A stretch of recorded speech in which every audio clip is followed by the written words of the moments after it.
Cuma kadang-kadang kalau saya makan harus hati-hati aja kalau mau foto. Karena Hitam ya. masih Kan cakep-cakep belepotan.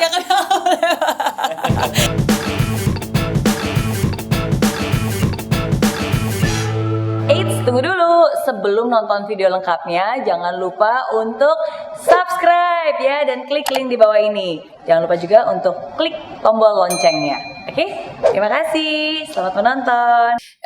And then so you shorten the learning karena waktu itu learningnya udah 10 tahun lah ya. Tapi kan itu sudah dapat patternnya. Makanya the last 2 years udah dapat pattern, udah ini baru. Udah tahu ininya juga, rhythmnya juga. Oke, dan akhirnya udah bikin gulu-gulu dan kopi. Yes, betul. Oke. Kenapa kopi?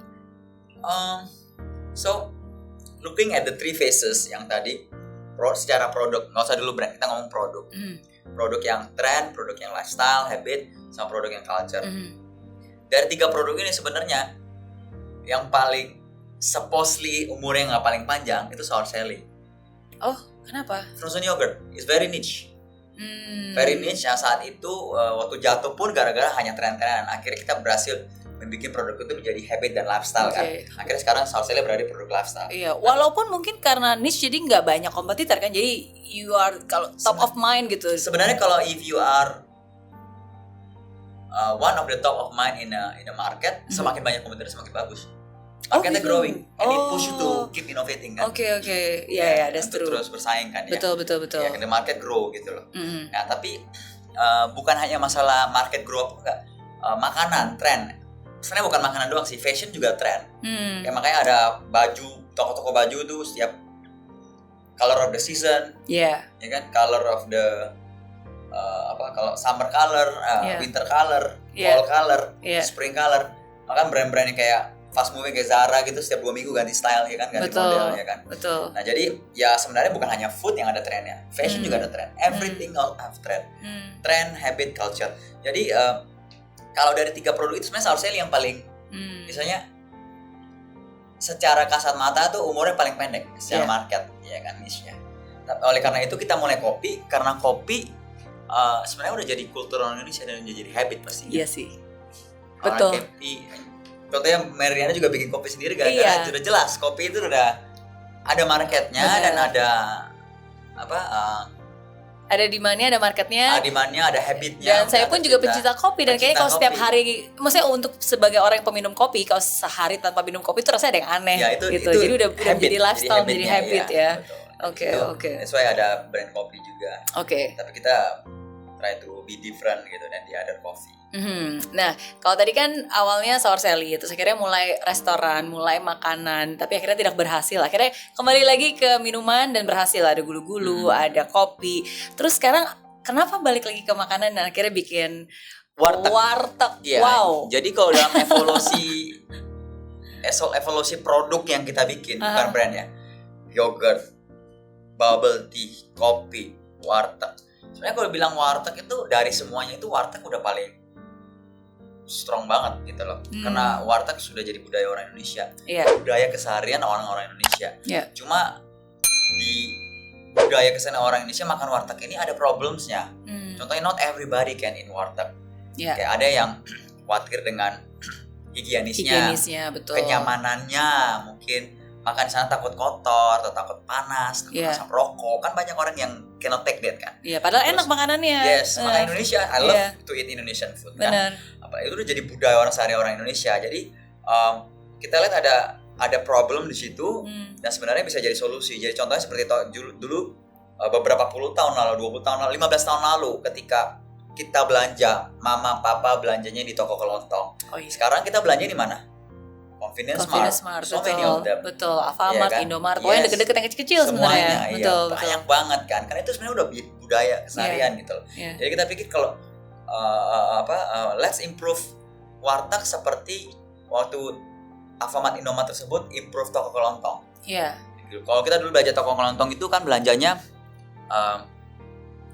waktu kita beli itu kan harganya nggak standar antara satu dengan yang lain.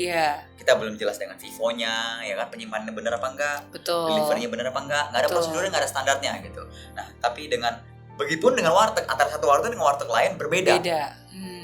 Rasa bisa berbeda, harga bisa berbeda, kualitas bisa berbeda, prosedural bisa berbeda. Jadi ada warteg yang habis kita makan oke-oke aja, ada warteg yang habis kita makan cari toilet, ya kan. Jadi itu yang kita lihat problem di situ. Oleh karena itu, that's why we think that ini yang kita something bisa can improve, dan salah satu yang kita tetap menganut sistem kita bahwa QSR harus simple bisnisnya. Tidak ada proses masak-memasak di outlet.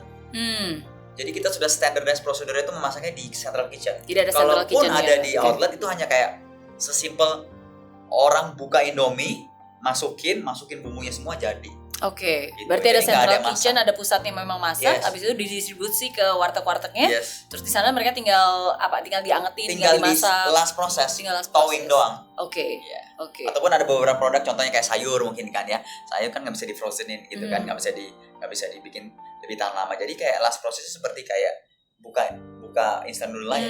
Kalau kita buka instan noodle kan gampang kan? Iya. Buka, taruh mie-nya ke dalam, sausnya buka, kosongin sampai habis, saus sambal kosongin sampai habis, selesai. Dan konsisten rasanya dimanapun juga pasti ya nggak gitu beda jauh lah ya. Jadi ide seperti itu yang kita ada di warteg ini. Tapi berarti jenis makanan apa aja nih? Soalnya kan kadang-kadang kalau di warteg kan makanannya kan kayak telur balado lah, maksudnya makan. Telur balado gitu. Ada ya. Telur balado kita enak loh. Wah, udah buka berarti? Ini udah buka? Kita kan udah launching waktu di Sial Interfood Expo kemarin. Oke. Jadi kita launching selling license mitra waralaba. Puji Tuhan sekarang udah terjual 65. Wow.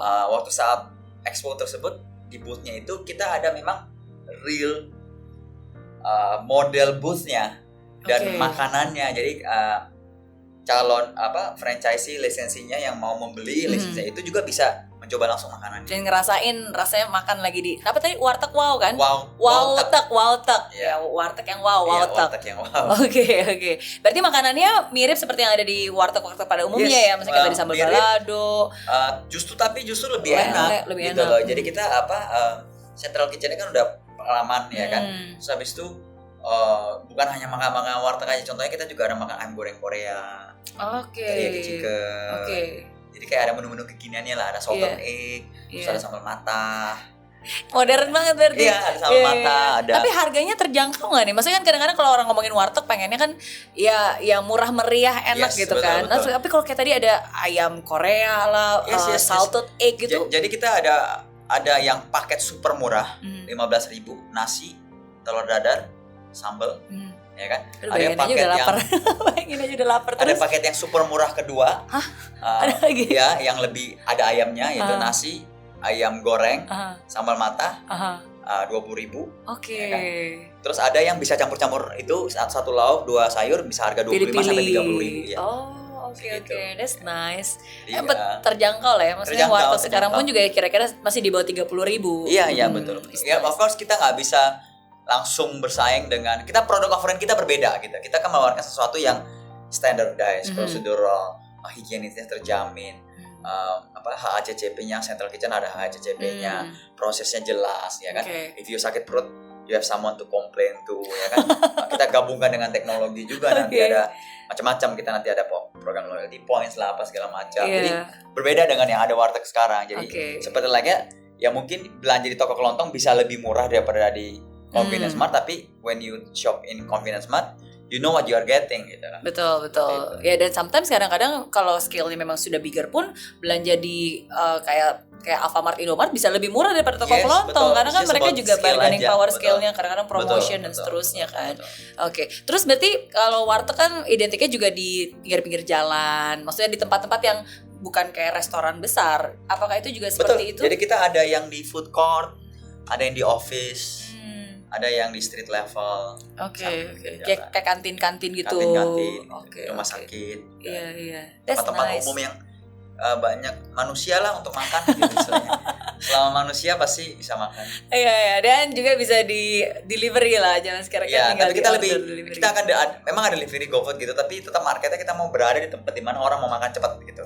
Kan kalau orang makan warteg tidak ada yang kayak biasanya orang mau makan warteg kan biasanya gara-gara dia convenient kan. Iya. Dia turun makan, udah pernah gue tunggu-tunggu. Biasanya orang yang GoFood itu paling kan yang mungkin sesuatu yang lebih, yang dia idam-idamkan banget gitu. Ya puji Tuhan, syukur-syukur kalau nanti makanan warteg ada yang diidam-idamkan juga ya. Jadi orang yang jauh dari jauh pun masih mau Gojek, tapi target market kita utamanya adalah orang yang immediate langsung cari makan. Langsung fast foodnya fast food Indonesia cepat lah. saja ya, fast food Ya, Indonesia, Indonesia, betul. makanan Indonesia. Dengan kerupuknya. Ya, ada kerupuk, ada sambal, Sih, pokoknya identik Semur makanan ini. ayam, ya. Semur ayam. Wow, ini jadi beneran lapar nih. Berarti yang di terdekat Jakarta Barat di mana? Jadi outlet kita first nanti akan di daerah perkantoran dulu SCBD karena Oh, market iya. utama kita perkantoran. Betul. Di daerah Sudirman satu, ada beberapa lokasi udah. Tapi dari 65 yang waralaba itu ada sampai di Jakarta Barat, ada di Serpong, banyak. Oke. Kita Coba tunggu berarti itu iya. plan kedepannya buat 2020 pasti. 2020. Oke. Nah, kalau misalnya dari bisnis model ya, maksudnya kalau dari cara Pak Doni sendiri berbisnis itu kan kadang-kadang ada saya pernah baca salah satu quotes yang waktu itu Pak Doni sempat bilang adalah don't try to reinvent the wheel. Iya. Dalam arti ya kalau misalnya roda ya udah bulat aja gitu, jangan dibikin kotak. Bener nggak? Tapi kan ada another school of thoughts yang bilang bahwa we have to think differently. Dalam arti ya kita harus blue ocean strategy. Blue ocean strategy berarti lihat apa yang berhasil, just do the opposite gitu. Yes, Totally different. Jadi menurut pandangan Pak Doni? Sebenarnya itu thanks for bringing it up. Di school of thought kita di cara pikir kita di company itu ada semuanya. Jadi kita yang pertama think different, not only better, ya kan? Kenapa think different? Karena if something yang zaman sekarang itu doing something better itu is not enough. Karena everybody can do, ya kan?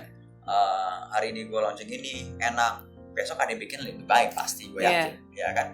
Tapi apa yang bisa bikin kita terus relevan di market by doing something different. Tapi differentnya pun saya belajar juga nggak boleh asal, wih kayak dari planet luar gitu kan, punya ide kayak nasi goreng yogurt, kreatif kan, different kan, tapi I think it's too jauh banget itu ya. Gitu kan, kayak gimana gitu kan. Ya kalau berhasil meledak banget gitu, tapi kan hit and miss di situ kan. Bener. Jadi ada itu yang pelajaran juga lah, think different as long as karena sesuatu yang think different if you execute it perfectly, itu nothing is perfect tapi execute it very good gitu kan. Itu akan menciptakan sesuatu yang blue ocean. Yang blue ocean itu usually kan satu blue ocean bisa kan better juga gitu. Itu satu. Tapi di dalam konteks itu ya itu di don't reinvent the wheel. Jadi contohnya gini. Waktu saya launching gulu-gulu itu mungkin yang salah satu yang paling pertama sehingga kita menang muri kan. Sebelum mulai sebuah bisnis kita sudah waralabakan dulu. Jadi just based on concept. Biasanya kan orang mulai F&B itu waralaba F&B itu dia buka dulu at least satu outlet. Iya, untuk coba baru dia waralabakan kan. Betul. Nah saya balik di other way, jadi saya pakai cara think different. Jadi waktu launching aku nggak mau launching begitu aja satu toko. Do it something different dong. Gimana differentnya? Saya copy nih dari industri lain. Contohnya apa? Property is the same thing actually. Waktu kita perusahaan properti jualan propertinya apartemen contohnya atau office gitu ya. Biasanya waktu launching itu kan baru berupa tanah. Iya. Belum ada gedungnya. Paling jual desain gitu ya. Jual desain sama jual credibility-nya dia. Betul. Developernya si A, developernya si B. Oh, kita beli gara-gara kita tahu developernya bagus dan they will build gitu loh. Iya. Konsepnya seperti ini, kamarnya segini gedenya, ada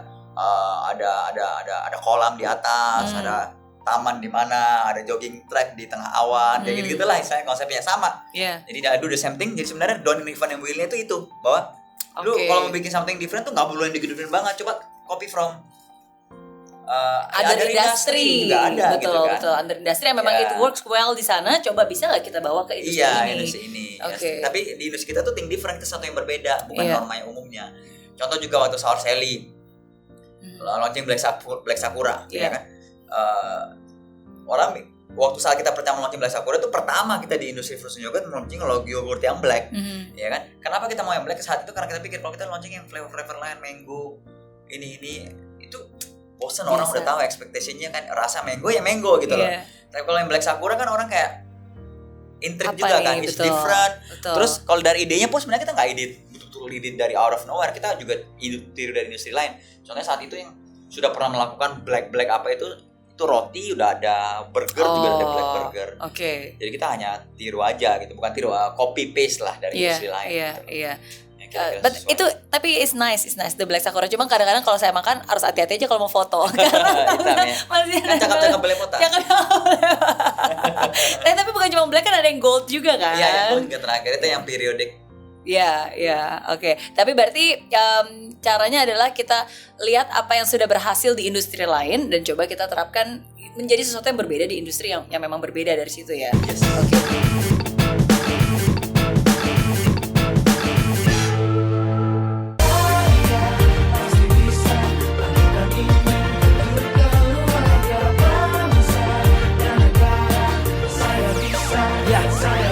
Laksana bumi tanpa hujan, hidup tanpa tujuan, kering dan mati tanpa hijaunya tumbuhan. Demikian kalau mimpi tak kunjung terjadi,